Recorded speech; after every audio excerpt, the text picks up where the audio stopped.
Economic activities can be severely affected if the virus emerges strongly again.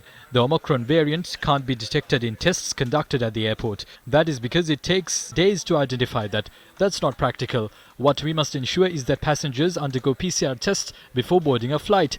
We will identify and release fully vaccinated travelers while moving the others to quarantine. We have made the relevant arrangements at the airport. Meanwhile, the Government Nursing Officers Association says special attention should be drawn towards the arrival of tourists. This is slightly serious. The situation is the same today. Tourist agents move tourists to hotels. They are moving across places. This was seen in Negombo. Yesterday, they had conducted 8,035 PCR tests and 3,899 antigen tests. This amounts to a total of 11,900. At one point, they used to conduct about 30,000 or 32,000 PCR and antigen tests daily. At this rate, we won't be able to detect the variant.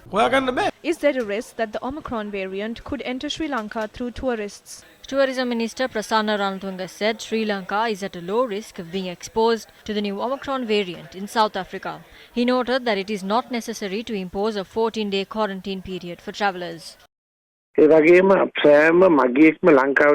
arriving in Sri Lanka should have obtained both doses of the vaccine. They must have undergone a PCR test before boarding the flight.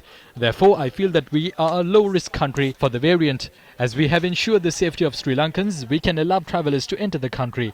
In the recent past, the number of travellers who had contracted COVID-19 is not even 1%. It was 0.4%.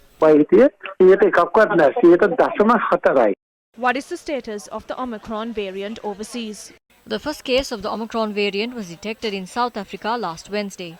Since then, it has spread to about 15 countries, including Australia, Belgium, Botswana, the UK, Denmark, Germany, Hong Kong, Israel, Italy, Netherlands, France, and Canada. Indonesian authorities have banned travellers from 8 African countries to curb the spread of the Omicron variant. The travel restrictions imposed by the US on travellers from 8 African countries came into effect today. India has announced that passengers landing in their country should provide their travel history for the last 2 weeks. They would be allowed to enter the country only if they have a negative PCR test result. The Dutch military police have arrested a couple who had left a hotel where they were being quarantined after testing positive for COVID-19. The couple was quarantined at the hotel last Friday after they arrived in 2 planes from South Africa along with several others. Japan has also decided to ban the entry of travellers from tomorrow.